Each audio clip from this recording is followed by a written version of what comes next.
और रक्षक भी खड़े हैं। भगवान ने रक्षकों के रोकने पर भी उठाया धनुष को और बीच से ही दो टुकड़े कर डाले।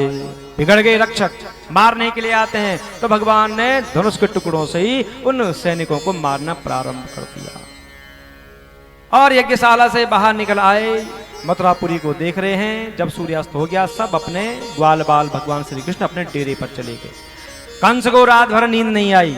जब सूर्य उदय हुआ तो कंस ने सैनिकों से कहा कि महोत्सव की तैयारी करो, मल्ल क्रीड़ा होनी चाहिए आज, क्योंकि वही आएंगे और मेरे बड़े पहलवान उन दोनों को मार डालेंगे।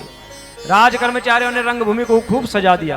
बैठने की उचित व्यवस्था है, मृदंग ढोल नगाड़े बज रहे हैं, ब्राह्मण क्षत्रिय सब के सब आते हैं, नागरिक ग्रामवासी स्त्रियां बच्चे सब आए अपने अपने स्थानों पर बैठे, बूढ़े आए अपने स्थानों पर बैठे, महात्मा ऋषि आए अपने स्थानों पर बैठ गए, राजा महाराजा आए अपने अपने स्थानों पर बैठ जाते। अंत में कंस आया और विशाल आसन में बैठ जाता है। भगवान श्री कृष्ण बलराम जी ने स्नान किया, नित्य कर्म से निवृत्त हुए और ढोल की आवाज सुनी, उसी स्वर पर पहुंच जाते हैं रंग भूमि के द्वार पर। जैसे रंगभूमि के द्वार पर पहुंचे तो देखा कि महावत की प्रेरणा से कुवलिया पीड़ नाम का हाथी खड़ा है। भगवान ने कहा दाऊ जी द्वार पर ही खटपट है तो भीतर कितनी बड़ी खटपट नहीं होगी, ए महावत हटा हाथी को। हाथी ने भगवान को सूंड में पकड़ लिया। भगवान किसके हाथी की पूंछ पकड़ी, घुमाया, वहीं पर हाथी को मार डाला। महावत बिगड़ गए, भगवान को मारने के लिए आगे बढ़े। भगवान ने तोड़ा हाथी का दांत और उसी से महावतों को मार दिया। अब भगवान श्री कृष्ण बलराम जी हाथी के दांत को कंधे में लेकर के रंग भूमि में प्रवेश कर रहे हैं। उस समय भगवान श्री कृष्ण बलराम जी की शोभा देखने योग्य थी। कंधे पर हाथी का दांत, शरीर पर रक्त और मद की बूंद सुशोभित हो रही है, मुखमंडल पर पसीना है। दोनों भाइयों के हाथ में कुबलिया पीड़ नाम के हाथी के दांत ऐसे लग रहे हैं मानो कि शंख होगा। जैसे रंग भूमि में प्रवेश किया, सब ने जब भगवान को देखा तो देखते ही रह गए और अपनी अपनी दृष्टि से भाव कर रहे हैं। मल्लानाम असननाम नरवरा स्त्रीणाम स्मरो मूर्तिमान गोपानाम स्वजनौ सताम छिदिभुजा शास्ता स्वपेतो शिशु। पहलवानों को भगवान वज्र कठोर शरीर वाले दिख रहे हैं, साधारण मनुष्यों को नर दिख रहे हैं, स्त्रियों को भगवान शाम जो है कि साक्षात कामदेव दिख रहे हैं, गोपों को स्वजन, दुष्ट राजाओं को दंड देने वाले दिख रहे हैं, और माता पिता और बूढ़ों को भगवान क्या दिख रहे हैं, छोटे बच्चे।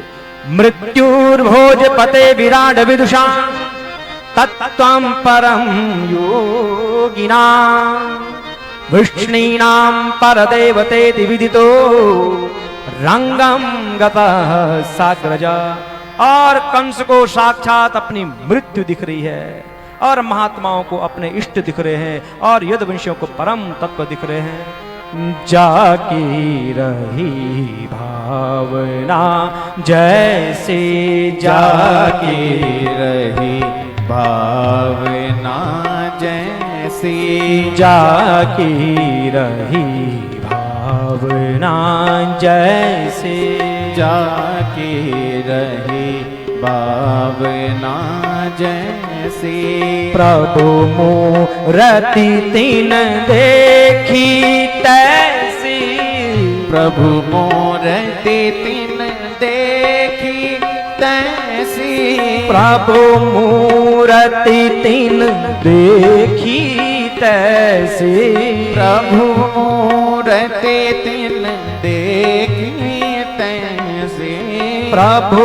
मूरति तीन देखी तैसे प्रभु मूरति तीन देखी तैसी प्रभु मूरति तीन देखी तैसे प्रभु मूरति तीन देखी तैसे।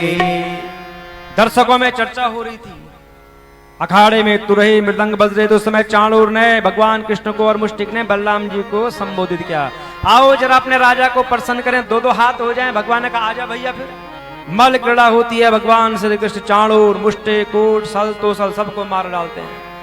जब बड़े बड़े पहलवान मर गए, जितने पहलवान थे बचे हुए सब भाग जाते हैं। भगवान श्री कृष्ण बलराम जी की ये लीला देख करके दर्शकों में बड़ा आनंद आया। जय हो साधु पुरुष तुम्हारे लिए जय हो, प्रशंसा कर रहे हैं। सबको अच्छा लगा, कंस को अच्छा नहीं लगा। ढोल नगाड़े सब बंद करवा दिए। निस्रायत दुर्वृत्तो वसुदेवात्मजो पुरा धनमहरत गोपानाम नंदम बदनीत दूरमते। अरे वसुदेव के दुष्चरित्र लड़कों को नगर से बाहर निकालो, गोपों को सारा धन छीन लो, नंद को कैद करो, वसुदेव को मार डालो। मेरा पिता उग्रसेन इनके साथ मिला हुआ है, इसे भी कैद कर दो। कंस बहुत बकवाद कर रहा था। भगवान धरती से उछले सीधे कंस के विशाल सिंहासन पर। कंस ने देखा मृत्यु सामने है। भगवान ने कंस को पकड़ा और वहीं से धक्का दिया। कंस सीधे धरती में गिर पड़ा। लगाई भगवान ने छलांग। जैसे कंस के छाती पर भगवान कूदते हैं, वहीं कंस का प्राण उड़ जाता है।